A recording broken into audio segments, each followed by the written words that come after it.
Hey everyone, my name is Shraddha and I am a master's student in Germany. I am doing masters in scientific instrumentation and for free. Yes, you heard it right. Germany is providing free education with no tuition fee for all, irrespective of the citizenship. So I'm going to talk about this free education concept and how you can also apply it to the German universities.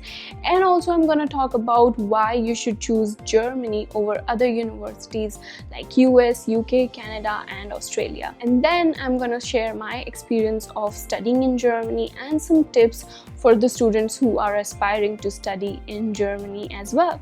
So without further ado, let's get started.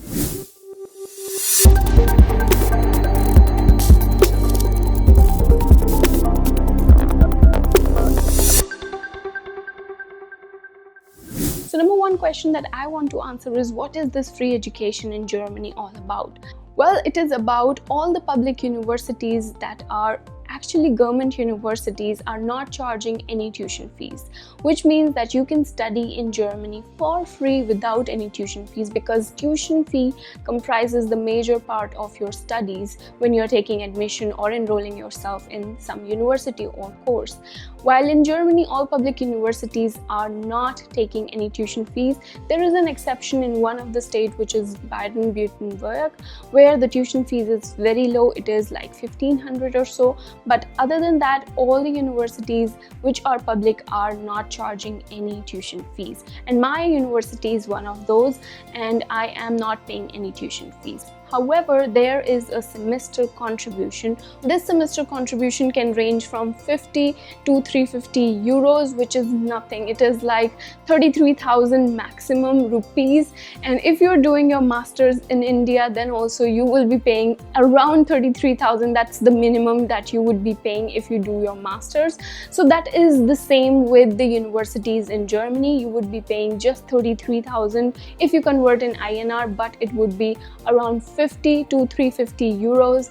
And you also get an access to public transport throughout the city in which your university is located.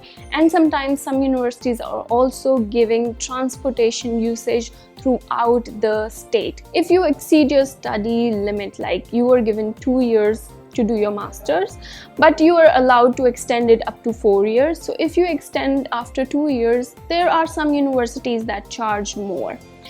In my university, after 3 years, I am supposed to pay, like right now I'm paying just 230 euros, and if I exceed, I will be paying 350 euros. So still, it is not that much. It is just 100 euros more. And based on the cities, based on the university, based on the course, this cost may vary. So it depends on the university how much you would be paying after you have extended your limit of doing your master. So we have already talked about public university which are not charging any tuition fees. There are another type of universities which are private, and they are charging tuition fees ranging from 1500 to 10,000 euros per semester. Those are not free at all. They have tuition fees, and the tuition fees is ranging, like there's a wide range of tuition fees that you might be asked to pay based on the cities that they are located in and the course you are applying to. But most of the students are taking admission in the public university where there is no tuition fees. And I am also studying in that university. And then the next question comes, how can you study in Germany for free? Well, I have created the whole set of videos on that on my channel. You can find the link in the description and go to my channel and check out the videos for that. Now the next question arises, why you should choose Germany over US, UK, Canada, and Australia? Why you should choose Germany? Well, there are a lot of reasons why you should, and I will name them one by one. Number first reason is that there is no tuition fees. It is providing free education to all, irrespective of the citizenship, and the tuition fee comprises of the major part of your studies, right? Number second reason is they have high technology, well-equipped lab, high standards of studies. You are getting same level of high education when it comes to Germany's standards, quality, and technology.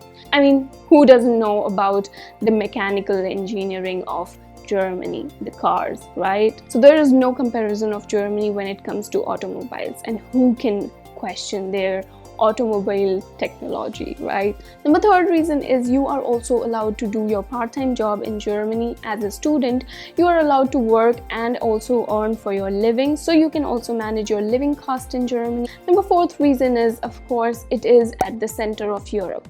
You get to see all the cities, all the countries that are surrounded, and there are 8 countries that are surrounding Germany.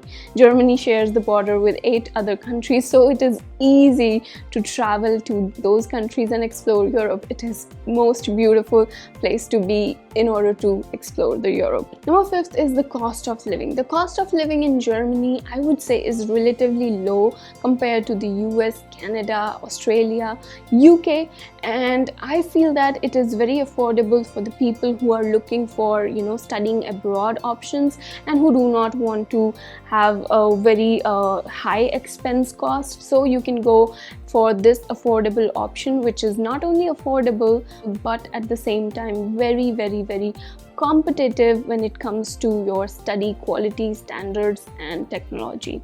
So this brings me to the next question. Do I really need German skills to take admission in Germany? Well, you do not need any German skills to get admission in Germany. You can take admission in English taught programs. There are a lot of English taught programs. Many courses are offered in English where you can take admission by proving your English proficiency through IELTS, TOEFL, or sometimes even medium of instruction of your bachelor's degree. So suppose if you have done your bachelor's in English, which I think most of us have, there are some universities that would be accepting that certificate from your university and would be giving you admission based on that. But there are also some of the universities that ask you for German proficiency, which is like minimum, like A1 or A2 level, not beyond that, if you're taking admission in English taught program. But if it is a course with medium of instruction as German, then of course you need to prove your German proficiency up to B2 or C1 when you're enrolling yourself in the university. Now at last, let's talk about my experience and tips to the aspirants who want to study in Germany. Well, I can say I have been studying in Germany for 2.5 years now, and I can say that I am so happy that I took this decision of studying there. I have learned so much. I have worked with German companies. I have gained experience based on my internship and thesis. So I have been, so happy to be there. And also I have visited already 6 countries in Europe, so I'm so happy. And in Germany I started my YouTube channel as a hobby, and which is now growing. I would love to have you there as well if you are interested to study in Germany. And my tips if you want to study in Germany is to learn German, because if you want to integrate with people, if you want to make friends, if you want to feel connected and involved, then of course you need to connect with people in their own language. And if you speak German, it's easier for you to mingle with people and make a lot of friends. Number 2 is to always apply in all the universities that you think are the right fit for you and give IELTS. Do not restrict yourself from not giving IELTS, because it decreases the chances of the universities that you can apply to, and then it further reduces to the number of possibility where you will be getting admission. So do give IELTS and apply to the number of universities, as many as possible, to increase your chances. And as a master student in Germany, I can see this is the best place I could ever imagine myself to be. And yeah, all the very best if you're looking for option, but do consider Germany as an option to study, because it is very affordable. At the same time, it is very, very, very comparable to other universities and other countries. And if you have any doubt, you can also comment down in this video. I would love to take those comments. And yeah, take care, have a nice day, see you. Bye.